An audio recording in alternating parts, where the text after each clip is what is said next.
बच्चों, हम लोग चैप्टर पढ़ रहे थे कार्बनिक अभिक्रियाओं की क्रियाविधि। और उस चैप्टर में हम लोगों ने इससे पहले पढ़ा था बंध का विखंडन, जिसमें होमोलिटिक और हेट्रोलिटिक विखंडन पढ़ाया गया था। फिर अभिकर्मक पढ़ाए थे, इलेक्ट्रॉन स्नेही और नाभिक स्नेही। तो आज हम लोग पढ़ेंगे कार्बनिक अणुओं में इलेक्ट्रॉनों के विस्थापन द्वारा उत्पन्न प्रभाव। ये इलेक्ट्रॉनों के विस्थापन से चार प्रकार के प्रभाव उत्पन्न होते हैं। ये चार प्रकार के जो प्रभाव हैं, उनमें जो पहला प्रभाव है वो बहुत ही महत्वपूर्ण, याद रखिएगा, प्रेरणिक प्रभाव, जिसे बोलते हैं इंडक्टिव इफेक्ट। प्रेरणिक प्रभाव इंपॉर्टेंट है ये। अगर हम इसको पहले क्लियर कर लें समझ के, जैसे ये एक कार्बनिक यौगिक है जिसमें 4 कार्बन हमने लगा रखे हैं और एक ये है एक्स परमाणु है। यहाँ पर x is more electronegative than carbon. अगर एक्स की विद्युत ऋणात्मकता कार्बन से अधिक है तब ये साझे का इलेक्ट्रॉन युग्म एक्स की ओर खिसक जाता है, जिससे एक्स पर निगेटिव चार्ज आ जाता है और कार्बन से दूर चला गया, जिससे इस पर पॉजिटिव चार्ज आ जाता है। ये पार्शियल है, यानी आंशिक धन आवेश। इतना समझ में आया? ये इन दोनों के बीच में सहसंयोजी बंध बना है, लेकिन वो सहसंयोजी बंध ध्रुवीय बंध है। अब इस कार्बन पर जो धनावेश आया है, यानी इलेक्ट्रॉनों की कमी हुई है, उस कमी को पूरा करने के लिए इन दोनों कार्बनों के बीच में जो इलेक्ट्रॉन युग्म है वो इस कार्बन की ओर खिसक जाता है, जिससे इस कार्बन पर भी धनावेश आ जाता है, लेकिन इसका धनावेश इसके धनावेश से कुछ कम होता है। अब इस पर भी इलेक्ट्रॉनों की कमी हुई है, उस इलेक्ट्रॉन की कमी को पूरा करने के लिए इन दोनों के बीच का इलेक्ट्रॉन युग्म खिसक के इधर खिसक जाएगा और इस पर भी धनावेश आएगा, लेकिन इसका धनावेश इससे भी कम है। ऐसे ही इस कार्बन पर जो इलेक्ट्रॉनों की कमी है उसको पूरा करने के लिए इन दोनों के बीच का इलेक्ट्रॉन युग्म खिसक के इस कार्बन के पास चला आता है, जिससे इस पर भी धनावेश उत्पन्न हो जाता है और इसका धनावेश सभी से कम होता है। इसके बाद यह प्रभाव यहाँ पर खत्म हुआ। तो अभी हमें बताना क्या है कि कैसे प्रेरणा मिली। इस कार्बन के धन आवेशित होते ही इसके पीछे के 3 कार्बन भी खुद भी प्रेरित होकर धन आवेशित हो गए। इस प्रकार उत्पन्न प्रभाव को कहते हैं प्रेरणिक प्रभाव। इतना समझ में आ गया? यदि यही प्रभाव हम दूसरे तरीके से देखें, जैसे यहां पर हम कहें x is less electronegative than carbon, यानी एक्स की विद्युत ऋणात्मकता कार्बन से कम है, तब क्या होगा कि कार्बन इस इलेक्ट्रॉन युग्म को अपनी ओर आकर्षित करेगा, जिससे इस पर पार्शियल निगेटिव चार्ज आएगा और इस पर पार्शियल पॉजिटिव चार्ज आ जाएगा। क्योंकि इस कार्बन पर इलेक्ट्रॉन डेंसिटी बढ़ गई है, जिससे यह इलेक्ट्रॉन युग्म प्रतिकर्षित होकर के इधर खिसक जाता है, तो यह कार्बन भी पार्शियल निगेटिव चार्ज हो जाएगा, यानी इस पर भी आंशिक ऋणावेश आ जाएगा, लेकिन इसका ऋणावेश इसके ऋणावेश से कुछ कम होता है। क्योंकि इस पर भी इलेक्ट्रॉन घनत्व बढ़ गया है, इस बढ़े हुए इलेक्ट्रॉन घनत्व से यह इलेक्ट्रॉन युग्म प्रतिकर्षित होकर के इधर आ जाता है, जिससे इस पर भी धनावेश की मात्रा और ऋणावेश की मात्रा बढ़ जाती है। इसका ऋणावेश इसके ऋणावेश से कम है। क्योंकि इस पर इलेक्ट्रॉन घनत्व बढ़ा है, इसलिए इससे प्रतिकर्षित होकर के यह इलेक्ट्रॉन युग्म भी इधर खिसक जाता है और इस पर भी आंशिक ऋणावेश उत्पन्न हो जाता है, लेकिन यह ऋणावेश सबसे कम होता है और इसके बाद अब यह प्रभाव समाप्त हो जाता है। समझ में आया? तो इस कार्बन के ऋण आवेशित होते ही इससे प्रेरित होकर के इसके पीछे वाले कार्बन भी ऋण आवेशित हो जाते हैं। इस प्रभाव को ही प्रेरणिक प्रभाव कहते हैं। अब समझ में आ गया होगा? तो अब हम इसको लिख रहे हैं कि जब दो विभिन्न परमाणुओं, विभिन्न का मतलब विद्युत ऋणात्मकता वाले हैं, जब दो विभिन्न परमाणुओं के मध्य बने सहसंयोजी बंध के इलेक्ट्रॉन अधिक ऋण विद्युती परमाणु की ओर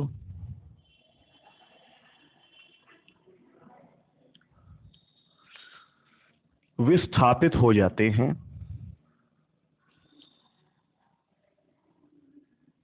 तब अणुओं में इलेक्ट्रॉनों के इस विस्थापन को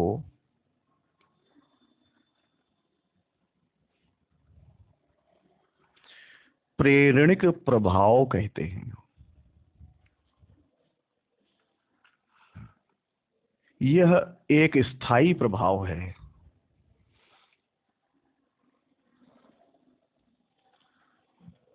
इतना समझ में आ गया। अब आते हैं गुण, प्रेरणिक प्रभाव के गुण। पहला, यह एक स्थायी प्रभाव है क्योंकि अणु में C बॉन्ड X बंध जब तक रहता है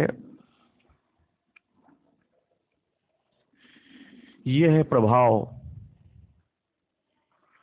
बना रहता है। ठीक इसी प्रकार सेकंड है कि C बॉन्ड X बंध से दूरी बढ़ने के साथ कार्बन परमाणु पर आने वाला आवेश, अब वो चाहे आवेश धन हो या ऋण हो, घटता जाता है। जैसे जैसे XCS बंध से दूरी बढ़ती है, आवेश कार्बन पर घटता जाता है। और तीसरे कार्बन के बाद यह प्रभाव नगण्य हो जाता है। समझ में आ गया। जैसे अगर हम इस मेन कार्बन को देखें, वो धन आवेशित है, तो उससे प्रेरित होकर के फर्स्ट कार्बन पर आवेश आया, उससे प्रेरित होकर के सेकंड कार्बन पर आवेश आया, और उससे प्रेरित होकर के थर्ड कार्बन पर जो आवेश आएगा, इसे हम कहेंगे ये इसके बाद नगण्य हो जाएगा। तो नेक्स्ट है कि इस प्रभाव में बंध टूटता नहीं है, बल्कि इलेक्ट्रॉन अपने संयोजी कोश में ही रहते हैं और कक्षक की आकृति विकृत हो जाती है, यानी बिगड़ जाती है। और इसके बाद है, इसे आई से यानी इंडक्टिव से लिखते हैं। यह दो प्रकार का होता है। अब वो दो प्रकार कौन कौन से हैं इसको समझें। पहला है प्लस आई प्रभाव।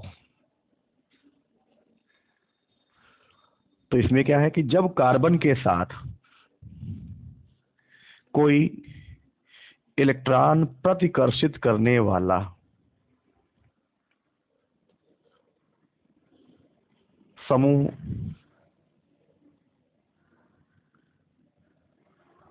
इलेक्ट्रॉन प्रतिकर्षित करने वाला समूह लगा होता है, तो कार्बन की श्रृंखला में,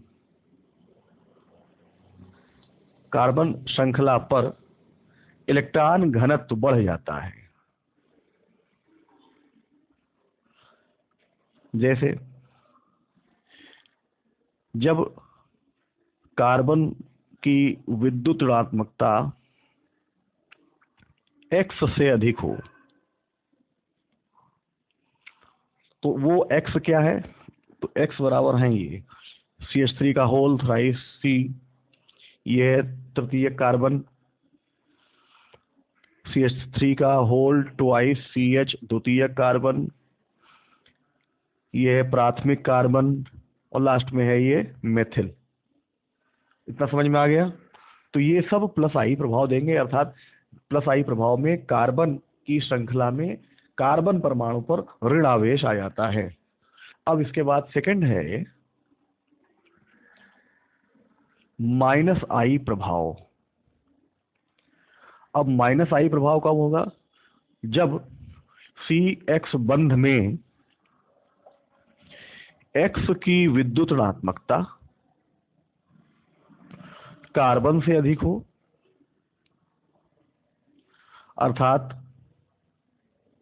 जब कार्बन के साथ कोई इलेक्ट्रॉन आकर्षित करने वाला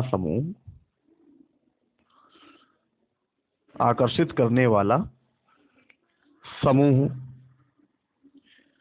लगा होता है, तो कार्बन श्रृंखला पर इलेक्ट्रॉन घनत्व घट जाता है।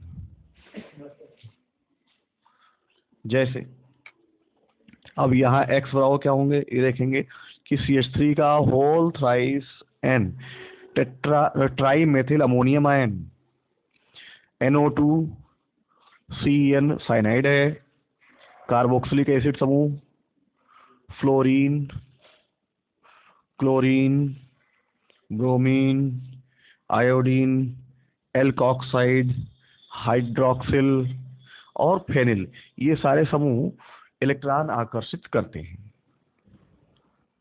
और प्रेरणिक प्रभाव का जो आखिरी गुण है कि वो आई इफेक्ट यानी प्रेरणिक प्रभाव किसी अणु के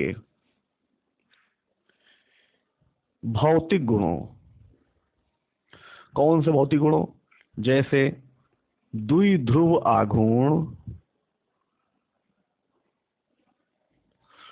विलेयता, क्रियाशीलता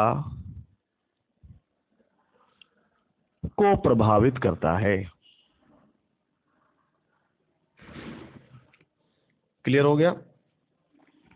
अब आते हैं इसके बाद जो